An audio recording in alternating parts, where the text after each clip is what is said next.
Welcome to the very first edition of the First Things First podcast. I'm your host, Jenna Wolfe. If you don't know, First Things First airs every weekday, 6:30 a.m. Eastern on FS1. This podcast will bring you the very best highlights from the day's show. Subscribe to this podcast on Apple Podcasts or catch us on your favorite podcast app. Follow the show at FTF on FS1 on Twitter and like us on Facebook. And joining me every day will be the Hall of Famer Cris Carter and Nick Wright. That's right, Jenna. So excited for today's premiere episode. We're talking Le'Veon Bell, Odell Beckham Jr., the Cowboys, and, of course, a little LeBron James. Can't wait to get it started.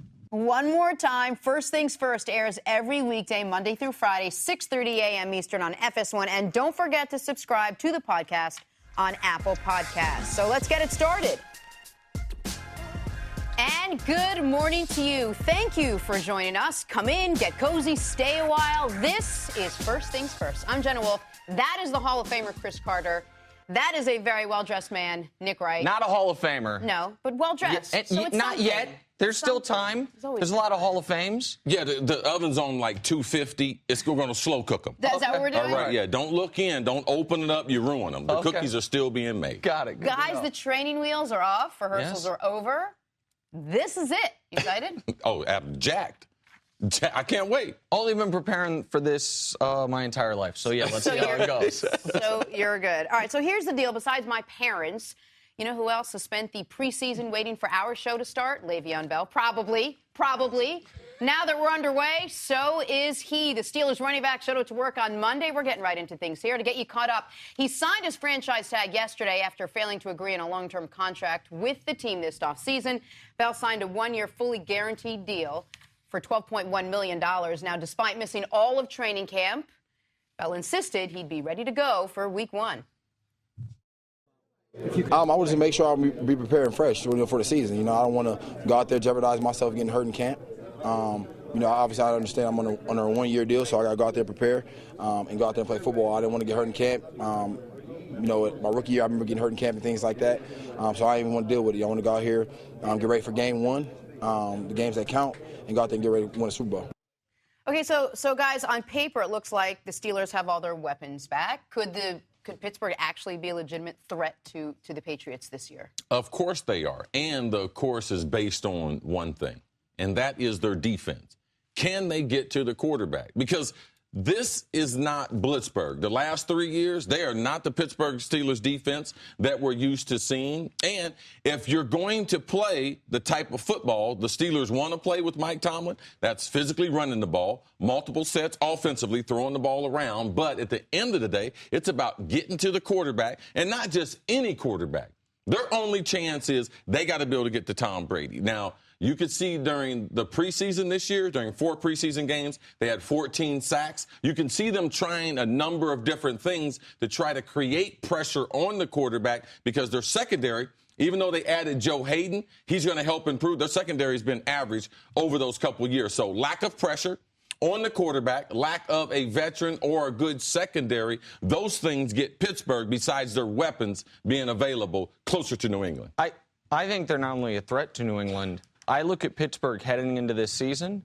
I think they're the best team in the AFC. And I'm glad you mentioned the defense because that is the key for them. Everyone points to the best threesome in the NFL, quarterback, running back, wide receiver, with Big Ben, Le'Veon Bell, and Antonio Brown. 3 guys that are all top 5, if not better, at their position. But the reason the Steelers are 1-6 in their last 7 against New England is because the defense hadn't been there.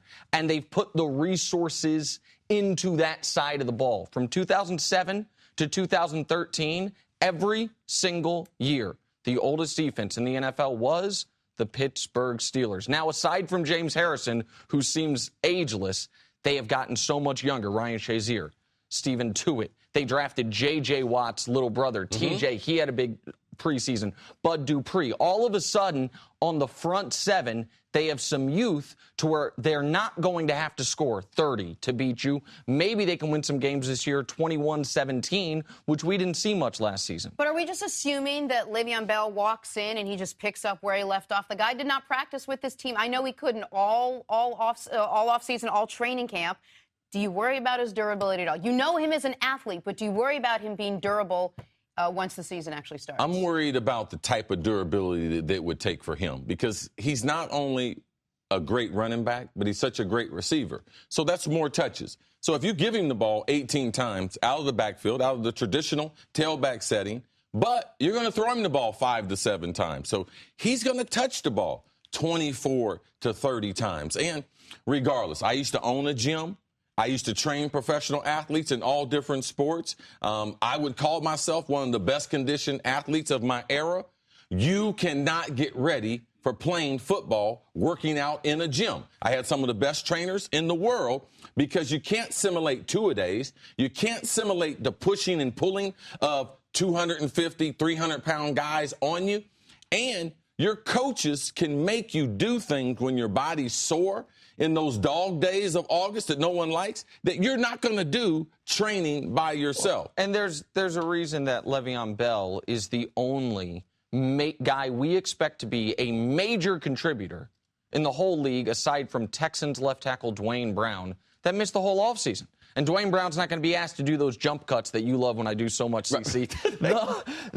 And so you're right. We see guys when they miss training camp, soft tissue injuries are a concern.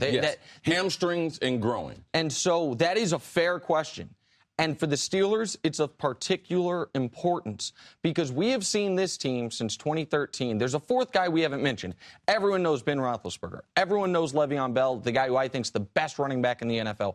Everyone knows Antonio Brown, the guy who I think is the second best wide receiver in the NFL. But there's a fourth guy, Martavis Bryant.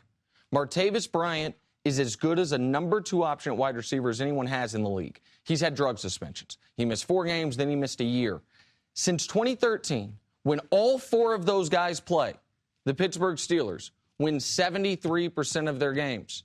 In that same time frame, when 2 of those guys are gone, 2 or more, they win 39% of their games. So if you're worried, fairly so, is Le'Veon going to be able to stay on the field? All of a sudden, you're just one Big Ben injury away, and he misses 2 or 3 games seemingly every year from that Steelers team being a team that I think can win the AFC to a team that would struggle just to beat mediocre competition. But the question isn't whether Bell's going to stay on the field. It's, you talked about 24, 30 touches. Are you going to give the guy 30 touches right off the bat, or are you going to ease him in slowly because you'd much rather have 30 touches halfway through the season, towards the end of the season, when they are actually going up against the Patriots? Well, Pittsburgh has one of the best coordinators in Todd Haley. Now, Todd's been doing this a long time.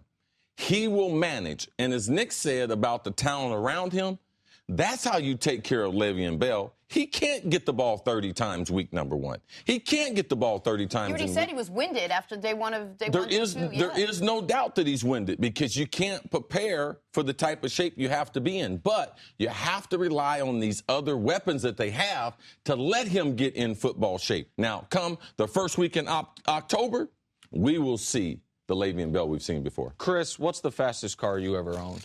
I know you owned some Mercedes that wasn't even available to the public, but what's the fastest car you ever owned? A Mercedes, what, 600? No, it was that's Mercedes what he called it. 1000. Mercedes S1000, which I didn't know that's existed. That's when I broke the NFL record, 94. Okay, let me ask you a question. Probably, hypothetically, it's probably. You knew it probably wasn't a good idea to push that car up into the triple digits.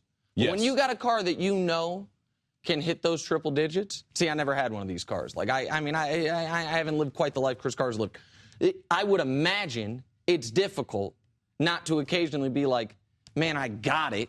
I might as well use it. Is that a fair? Yes, absolutely, yeah. All right. In that kind of awkward analogy, Le'Veon Bell is that Mercedes S1000. It's going to be really hard for Todd Haley, my buddy, a guy you know well, and the Steelers not to overuse him. No player in the league accounted for a higher percentage of his team's yards from scrimmage than Le'Veon Bell last year, and it was a giant gap. He was at 157. Second place was Zeke at 132. So when you know you've got that Ferrari engine, saying we're going to drive it like it's a nice family sedan is difficult. Like, that's going to be incumbent upon Todd Haley, because what matters for the Steelers is this. Week 15 at home against the Patriots, a game that probably determines home field. Can you have those 4 guys, Big Ben, Brown, Martavis Bryant, and Bell? Not if you're playing this guy right off the bat every day. This is something that I've learned following the National Football League for 30 years. Typically, the answer to hard questions is the Cleveland Browns. Okay. So how did the Pittsburgh Steelers get Le'Veon Bell? Here comes the gift wrap. Early in September, the Cleveland Browns. Season couldn't start off any better for him, you're saying? It couldn't. And we are off and underway, and it's feeling oh so pretty good. Welcome back to First Things First. Joining us now, 3-time Super Bowl champion Mark Schlereth. Hi, Mark. You were officially the first person not named Nick, Cece, or Jenna, unless that's some weird nickname like Stink that they give you in your downtime on our show. I feel good about the fact that I'm the first guest on the show. Yeah, you are. There you go. It's a big deal. Welcome to our best segment. We'll call it that. Okay, our best. From just a little from where we used to. Okay. Where we used best to work. segment of the day right here. Let's roll. These self-accolades could literally go on for like 20 minutes if I don't put an end to it right now. All right, Mark, how about this? As we head into week 1 of the NFL here, the marquee matchup is the NFC East showdown between the Cowboys and the Giants. It's still unknown whether or not Ezekiel Elliott will play. Zeke set the league on fire basically last season, leading the NFL in rushing yards and scoring 16 touchdowns. However, Giants head coach Ben McAdoo says it will not matter if Elliott plays or not. Listen, our focus is on preparing for Dallas, and all backs run the same when there's nowhere to run. So our goal is to do our job and be prepared to stop the run. And if he's playing, then great. If he's not, then that's great. We're going to play whoever suits up for him. First guess, first question, Mark. Who's the team to beat in the NFC East this year? Will it be the Cowboys or the New York Giants? I still like the Cowboys. I still like so many people talk about Zeke Elliott. I don't think they give Dak Prescott enough credit for what he was able to accomplish last year. That guy has just this old soul about him. He is efficient. He has a great understanding. And when I talk to Scott Linehan, who's their offensive coordinator, who's my former quarterback at the University of Idaho, if you believe that, Scott Linehan has told me that the kid is just unflappable, that he is really leading that football team. And so you look at what he's been able to do in the pocket, to his wide receivers, then making plays. And they're a unique team because he is that kind of athlete that can also run some of that zone read stuff down there in the goal line, down there in the red zone. And it's a very small mixture of that they run. But this is one of the most dominant offensive lines. Even if Zeke Elliott misses time, and that's going to hurt him. There's no question that'll hurt him. But they'll be able to weather that. Now, will they beat the Giants week 1? Who knows? Right, the Giants have matched up well with them, but I still think the Cowboys are the team to beat in the NFC East. I have reservations about the Giants. I have reservations about that offensive line. I have reservations about some of the people they brought in. Do those personalities mesh with a guy like Odell Beckham Jr. and a guy like Brandon Marshall? So we shall see with that, but I still like the Cowboys in this division. I agree with you that Dak doesn't get enough credit. He was my league MVP last year. I thought he was outstanding. Mm-hmm. But the idea, if you're the Giants, that it doesn't matter who's playing running back for this team, like Ben McAdoo said, it's silly. Last year, who ran the ball more on first down than any team in the league? The Dallas Cowboys. They averaged over 5 yards per rush on first down. So Dak, who we both think was awesome, was getting 2nd and 5s more than anyone in the league, and that's a hell of a place to be. So it matters if Zeke's there. And in this division, where I think you could argue the 2 best teams in the NFC, or 2 of the 3 best teams, are in this division, the Giants and the Cowboys, it sure is going to matter who wins week 1. Like, it would. Last year, the Giants won 11 games. The Cowboys won 13. I think most people expect the Cowboys to take, at least record-wise, a small step back. So the winner of this game is likely the favorite to win that division. You don't win your division, you're not going to be playing any home games in the playoffs. Like, it really matters. And Zeke not being there, if he's not there, will really, really matter. I think the team to beat in the East are the New York Football Giants. And the reason for that is, even though Ben McAdoo, he gave us the great coach speech. Actually, when he slicked his hair back, you could actually see his nose like growing. Woo! And the reason why. Was that a nose joke, Cece? Not about we're you. a segment and a half in, man. Well, for one, you're looking right at me. Noses. We got noses covered. Okay, yeah. All right, but mine is not growing. Okay. Ben's was growing because of the fact that their defensive scheme, he did give us some insight in what they're going to try to do. They're going to try to penetrate the line of scrimmage. So they're going to use a lot of stunts, and they're going to hit the gaps. They're not going to try to play just your normal 2-gap defense against Dallas because they'll blow you out. But with the games they can get in the backfield, no running back, he said that, is good with penetration into the backfield. Number two, the reason why he's not being honest. Zeke might be the best blitz picker up as a running back in the NFL. So now, with his backups, Alfred Morris, McFadden, you can blitz those guys because they're not great at blitz pickup. So it is a different game plan. And if Zeke is not there, every once in a while, I mean, we know Janoris Jenkins thinks he can shut down Dez Bryant, but you can double Dez, single Witten, single everybody else, and then they got a problem. So anytime you have a running back like Zeke, a three-way threat, run the ball, block and blitz protection, also a great receiver out of the backfield, you're going to miss that guy. But the Giants, and people will say, well, Cris, what about their offensive line? Every team in the NFC has warts. It's a matter of which warts you like. Green Bay's got them. Seattle's got them. All those teams. So the Giants, I believe, because of the way they match up against Dallas, they are the favorite in the East. But you don't think there was a little false sense of confidence with Ben McAdoo, with what he was saying? I mean, you guys played the game. You beat a team, a great team, twice, the only team to beat him twice the season prior. Now coming into this season, maybe you feel like, listen, we did it. Whether he's in the lineup or not, we'll do it again. There's always teams that you match up well against. There's always teams, regardless of how good they are, our personnel and our scheme matches up well. So when you look at Dallas, they'll Remember run the great battles we had with Philadelphia and Washington? And the Giants. Like, we used to dominate the Giants. Right. We dominate Philly. And then the Giants would beat us. I mean, that's just the way it went. It was this round robin of every team, knocking off the other team. So that's the way it went. He has he's got supreme confidence, Ben McAdoo does, in his defense and the matchup there. I will tell you this. Now, a lot of double tight ends, a lot of three tight ends with the Dallas Cowboys, a lot of lead ISO type of plays, penetrating defenses that stunt.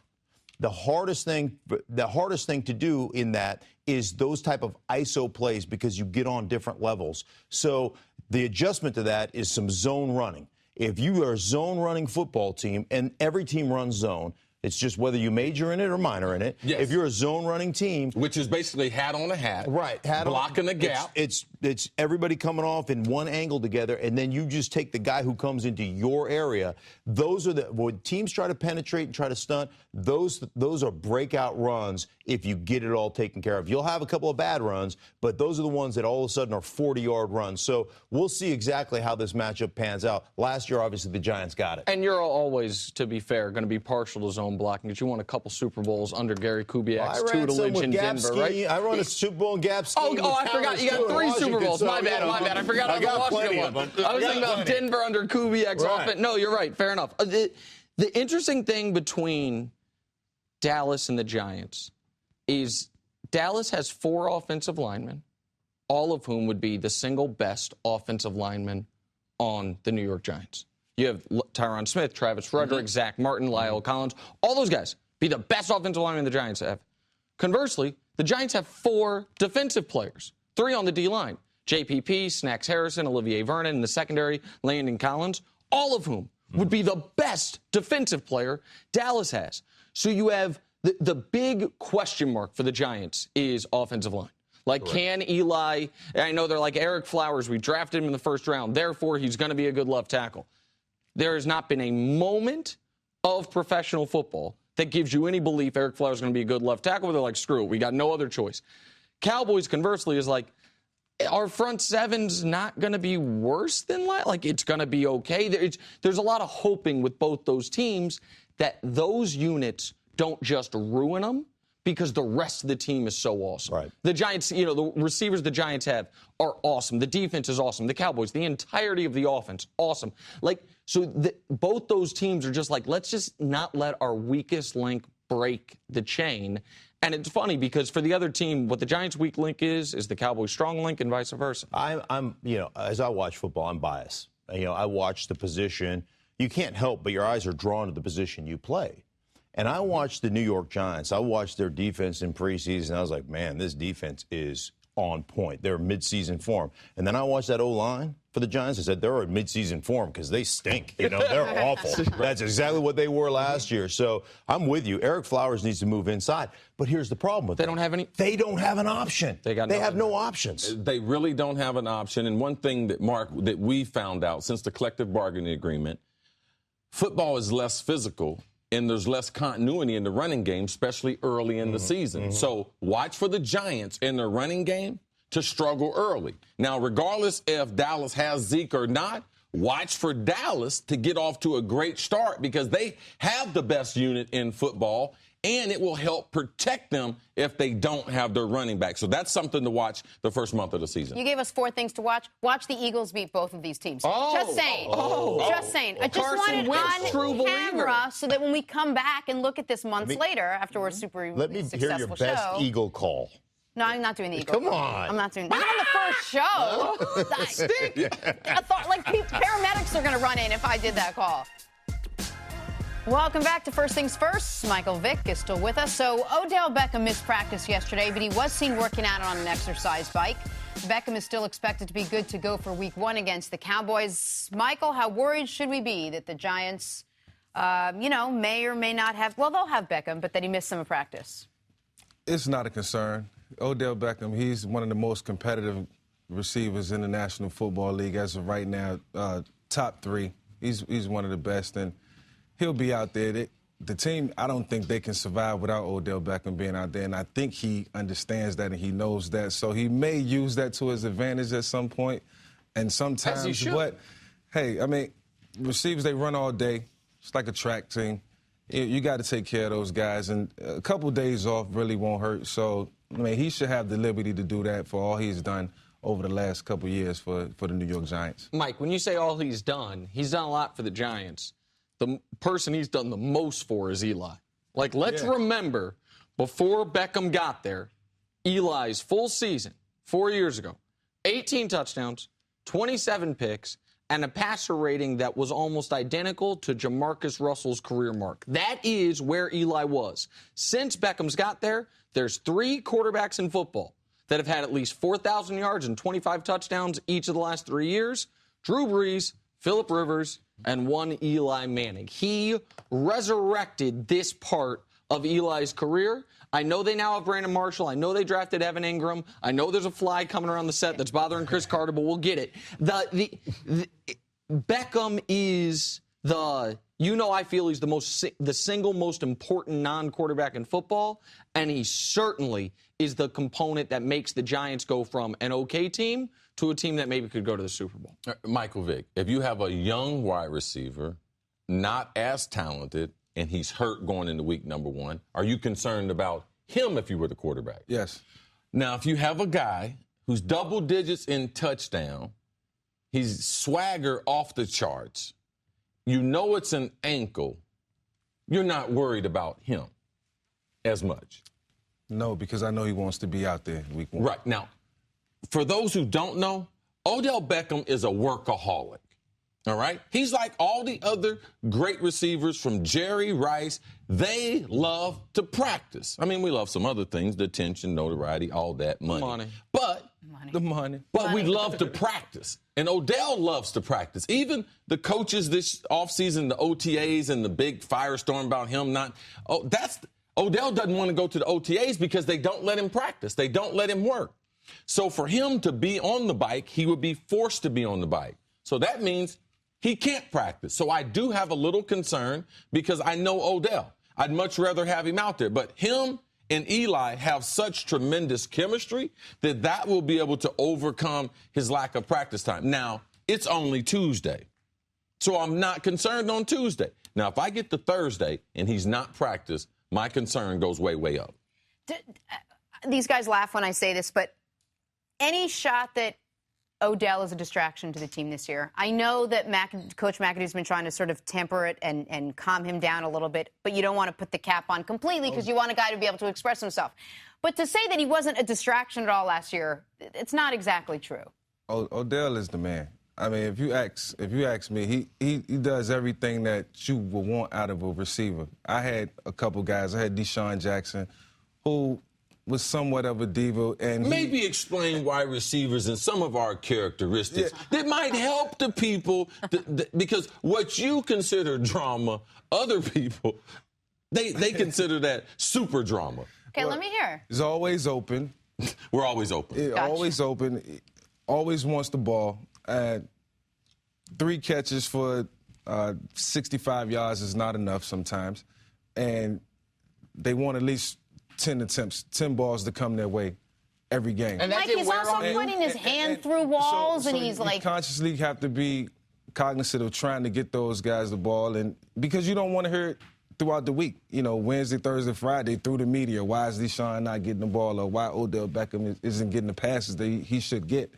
So we take that into consideration, but as a quarterback, you love it. You want a guy who wants the ball, who wants the attention, and receivers are made, they're built to show off. You want it, unless, of course, you've always been the guy on that team who got the attention. This is what I saw from Eli last year. For me. No, I'm not using you specifically. Yeah. I am using Eli specifically. Right. Eli, we saw it last year when Eli would take some not so subtle shots at Odell publicly that he was not saying to Odell in the locker room. Despite the fact that they got lockers right next to each other, Eli would go on radio in New York City and say, yeah, well, I mean, if he keeps getting penalties, it's going to be a problem. You know what's a problem for the New York Giants? Interceptions. You know what's a problem for the New York Giants? Eli Manning holding the ball too long when he knows the offensive line's not that good and getting smacked. Like, Odell Beckham is not a problem. He is the solution. And sometimes in sports coverage, actual on-field production is underrated, and winning the Mr. Congeniality award is overrated. But Nick, there's a difference between Mr. Congeniality and getting into a fight with the net on the field and putting your hand through. But what did that actually hurt? But you make it look like a fool. You look like your team is out of control. It looks like there's no discipline on the team, and that bothers Eli Manning. This is what's going to happen. Anytime you have a diva wide receiver, I know a few. Not myself included, but I knew a few. You're going to have... Go to bed with one every You're going to night. have several times during the season after a game, he's going to be unhappy with his overall productivity. You're going to have maybe one incident during the game where he's not going as hard as you'd like him to do. You're going to have maybe one or two things either in the locker room said or not said that get a little misconstrued. That is part of doing business with a diva wide receiver. Now, he knows the game plan. He knows that he's got to be on top of his game. He knows he's playing for a contract. He wants a contract. He's verbalizing. I want to be the highest paid wide receiver. Also, he wants to be paid quarterback money. He knows he's not going to get that. So he knows that he's got to stay out of major trouble. All right? He can't get suspended. He can't get personal fouls. He can't get things like that. And I'm going to tell you, Odell personally, in conversating with him, he is really growing up. And being a star in New York, it's not easy. And he's trying to get used to it. Yeah, we have to take into account that he's a young guy. I mean, 24, 25 years old in the prime of his career and has done some great things in the last 2 or 3 years. We have to give him props for that. But at the same time, those things will he will get those things under control. Right. Now, this is something you can speak to. Coming out of VTech, being the top pick, going to Atlanta, you were the face of the franchise, the face of the city. Man, I go to Popeyes. Michael Vick's name on Popeyes, Jets, everything in the ATL. You can relate to the pressure that it takes, not only because you have to play on the field, but the expectations off the field and how he's adjusting to that. The fact that he's in New York, it really... over amplifies everything. And I think he's taking it in great stride. But, as time goes on, he'll continue to mature, and there'll be younger guys they'll come in, and he'll feel that responsibility to shape and mold those guys as well. So, I mean, shout out to Odell, man. He's doing a great job, man. And you can't do it any better than that. And I think he should get the money that he deserves. And I just quickly here, I sat with Cris Carter and Odell at his home or a home in Los Angeles, and I listened to Odell pick Chris's brain, not just about how to be a great receiver. That was really not what they were talking about there. How to deal with the real life stuff of trying to be the face of a franchise. I listened to these guys talk for 40 minutes, and this was a guy who said, everyone told me I needed to mature. I spent this offseason trying to figure out how to mature. So I don't know if that means he won't kick a kicking net or have those outbursts. But what I do know from firsthand experience is it matters to him that he evolves as a player and his public persona as a person. I know he's worried about that. So the NBA offseason continues to make news after the Cavaliers flipped Kyrie Irving for Isaiah Thomas. It appears the Cavs are not done dealing. So according to reports that I vaguely recall Nick talking about this weeks ago, Cleveland has begun to field calls about a potential trade for the 2018 Brooklyn Nets pick. Nick, should the Cavs go all in on this season, and how much of an I told you so are we going to hear? Well, there's no I told you so. I got folks on Twitter all the time telling me, he's like, and that's why you're not an NBA GM. Well, I mean, I'm not saying, I'm just saying, and you can check the date stamp on this. A couple weeks ago, I suggested Do we have a it? trade. Should we put it up? First of all, I guarantee you there's a bunch of general managers would rather be on TV where Nick Wright is. That's the truth. And if you see this, it says August 23rd at the deadline, Cavs could trade the Brooklyn pick and Shump and Fry for Boogie Cousins. Starters would be Isaiah Thomas, J.R. Smith, LeBron James, Love, Boogie with the bench of Tristan Thompson, Jay Crowder, Kyle Korver, and Derrick Rose. Ooh. And those salaries do work out, by the way. And New Orleans supposedly is interested in Shumpert, and Fry's contract is expiring. But I'm not saying, I'm just saying. The bigger point is whether they like that trade or not. The question is, what do you do with that Brooklyn pick? Because one thing we know about a future draft pick is it cannot help you this season, right? By definition. So if LeBron's leaving, what do you do? And if he's staying, what do you do? Luckily for the Cavs, it's the same answer. If LeBron's staying, then give him all the best players you can right now. And if LeBron's leaving, guess what? Your only hope for the franchise is in 7 years draft LeBron James Jr. Like the Cavs go back to being the pumpkin they are the moment LeBron James leaves town. There should be no planning for the future because that future is whack as hell if LeBron leaves. So even if you know he's leaving, give yourself the best chance to win a title this season. I just believe as life, sometimes you go in circles. And you try not to step into the same piles of manure that you stepped in before. Mm-hmm. So LeBron surprised them when he left the first time. They did not know he was going to leave. But at least have a plan in place that you can put a competent team on the court. So how do I do that? Man, disregard the pick as far as the future. Get a good player now. Get an asset now, so even if LeBron leaves, you put the potential starting lineup up, they're better off potentially getting another free agent or adding pieces when LeBron leaves because that's a better team. When LeBron left before, there was nothing there. So they had to draft Kyrie, and that's all they had there. Well, and planning for the future is overrated in the NBA because what do we know about the NBA? Oh, I don't know. The last 35 years. How do you win the title?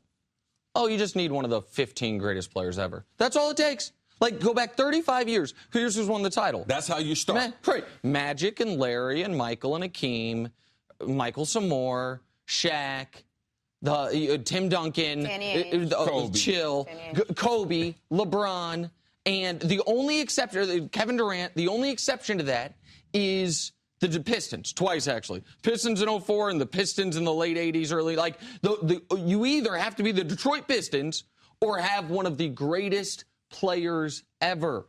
If you're the Cavs, you already have one of the greatest players ever. Planning for the future it sounds good. I understand. It's like, oh, well, but we want to make sure in case LeBron leaves. If you lose the greatest basketball player ever, guess what? You're going to be in trouble. So there's no planning for that. Do you think the Cavs knew this all along? Was the pick just to be able to sort of get someone else for this coming year if they're not thinking about the future? I don't think they know what they're doing with the pick, but I certainly think one of the reasons they wanted the pick was it gave them the ability to upgrade the roster this year. CC, so many people seem to be convinced LeBron is definitely leaving. I don't know anyone that is certain about something they are going to do a year from now. You got jokers engaged that aren't certain they're actually getting married. They're like, I know I'm engaged, but like that wedding's 10 months away. We'll see how this works out. The idea that people are like, oh no, LeBron's definitely leaving. Nobody knows for certain what they're doing a year ahead of time. No one knows for certain, and especially in LeBron's case, because I know people inside LeBron's inner circle. And if you talk about the decision, they were on an airplane going to do a press conference, and most of the guys on the plane, they didn't know where LeBron was going. And LeBron has done a good job. Now, he utilizes these guys for a number of different things. But of the guys really close to him, none of those guys have all the answers. And I don't even think at this point LeBron knows. So you're saying, regardless of what LeBron does, no matter what, let's plan for right now. Let's plan as if, what, he's not going to be here? What you know right now, you don't know about what's going to happen in the future. What you do know is that you've got the best player in the league for at least one more season. You know you're going to be in the NBA Finals, and you know one thing LeBron James has never done is leave the defending NBA champions. So all of your decisions should be geared towards winning the title this year. And guess what? If you do win the title and he does leave, so be it. Now you got 2 rings. That's more than every franchise in the league, except for like 7 of them. Like, you deal with it. I would be trying to make LeBron happy. That's what I would be trying to do. Yeah. LeBron, what you need? What you want, man. And what he doesn't want is this nebulous future asset that even if he stays, so we're going to have a 19-year-old when I'm going into year 16. But it helps to help LeBron if LeBron tells you what he wants. But what if you don't? There's no way he has no idea what he wants to do and where he wants to go. There's no way he has no idea, Nick. You can tell me he has no clue. He can't decide now. I know where this is what he knows. He wants to go to the finals this year. He wants another shot at Golden State. The rest of it, I believe, is up in the air. And as far as people are saying this, why won't LeBron give him an idea of what he's going to do? Because if he's leaning one way or the other but isn't certain, he's just setting them up to be angry. What if he's leaning right now? I think I'm going to stay. I'm not certain. All right, I'll tell you guys, I think I'm going to stay. Then he decides to leave. Then they're going to say they were betrayed again. He's not certain what he's going to do, so he can't tell you what he's going to do. You know he's not going to be right. Regardless of what decision he makes, he's not going to be right. Not based on the public.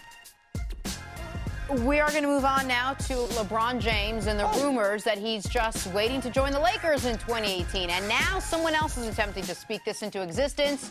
LeVar Ball. Ball said that LeBron would, quote, love playing with Lonzo. Business as usual for LeVar. Nick, will LeVar help or hurt the Lakers' chances of landing LeBron James? I think he's right that LeBron would like playing with Lonzo. Great point. However, he will neither help nor hurt him going to the Lakers. What's the line from the old man on Game of Thrones? Lions don't concern themselves with the opinions of sheep. I don't remember the guy's name, but he got with a crossbow. Spoiler alert from like season 4. Of course you do. LeBron James is not concerned about LeVar Ball. LeVar Ball operates in a different stratosphere than LeBron James. LeBron James, just like he's not concerned with my tweets or what folks say, like it's not going to have a negative effect. It's not going to have a positive effect because it's going to have no effect on where LeBron plays next year. First thing from a basketball perspective, LeBron does like playing with guys who have a high basketball IQ and play the game the right way.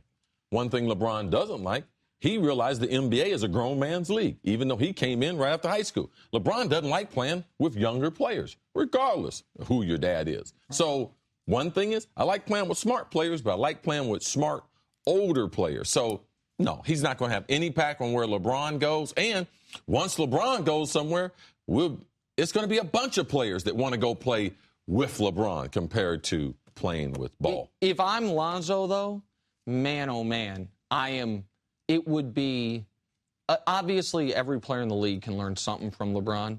Maybe none more so than Lonzo. Who's the best passer in the NBA? It's LeBron James. Who has the best vision in the NBA? It's LeBron James. Lonzo is never going to be the athlete LeBron is, obviously. But where Lonzo, if he reaches his full potential, it's because there's a moment in time where he is the league's best passer, where he has the best vision, where he can run that Showtime-style attack the way Magic did 30 years ago. No better person to learn that from than LeBron, especially if people forget, LeBron is going into year 15. This will be year 15 for LeBron. So if after this year, if he does leave, he's in year 16, 17, 18. That is when LeBron will have to become more of a distributor, more of a guy that gets other people involved even more so than he does now, which is something Lonzo could learn from easily. We've read a lot and we've heard a lot about LeBron not wanting to play with younger players. He goes to a Laker team that is going to be a group of young players for the foreseeable future. You add a guy like, I know he's a mouthpiece that you say does not get in LeBron's ear, but someone who is there and who speaks and who's going to be out there and talking about the team, that in no way distracts LeBron at all? LeBron is the really only kid prodigy besides Tiger Woods to be able to live up to the hype. He's had pressure ever since high school. I mean, his nickname is the King. He's got it tattooed all over his body. Right. He can handle it. Some kid's dad talking about basketball, like, that's so beneath LeBron. And if there's, and I say this with, I'm not disrespecting anyone's family, but if there's any guy who knows it would be unfair to judge the kid based on the actions of the parent, it would be LeBron, who's had, let's say, his mother sometimes had a reputation for being eccentric, whether it be at the games, whether it be with things that... That's being very kind. That's being very kind, because I think you should be in these circumstances. But LeBron wouldn't want anyone, when he was a rookie or second year, judging him by saying, well, Gloria's screaming at the games, or what it... So I think he would understand Lonzo can't control LeVar. Lonzo can't get, LeVar is his own man, for good or for bad. I don't think LeBron's going to hold that against Lonzo. But you did see LeBron. He did have an incident with his mom where he told his mom during the game, oh, yeah, sit down. So if you can tell your mom that on national TV, I'm sure you don't have a problem telling some kid's dad what to do. And you mentioned LeBron playing with young kids. If LeBron goes to the Lakers, he ain't the only one going. Like, no. LeBron is not going to the Lakers unless Paul George is going to, or unless they acquire Russell Westbrook. Like, I am not one of the people that thinks this is a done deal. I think the Cavs could give themselves a much better chance of keeping LeBron by trading that Nets pick, going all in for a championship this year. Can they get Russell, Paul George, and LeBron? Not this offseason. That's a different show. But they definitely could get Paul George and LeBron this coming offseason. And then you could maybe try to work some things. You probably have to move Brandon Ingram, maybe a few other guys. But the point is, there would be some young guys. But by that point, Brandon Ingram's in year 3. Lonzo would be in year 2. Julius Randle be in year 4. You've got a little bit of age there. And he's only going there with another star. So LeVar Ball is a non-issue. Well, he's going to be an issue, but as far as in LeBron's world, it's a non-issue. Yeah. Thank you for listening to your First Things First podcast. I'm your host, Jenna Wolfe. We will be back at the same time tomorrow, 6:30 a.m. Eastern on FS1. Subscribe to the show on Apple Podcasts. So long, everybody.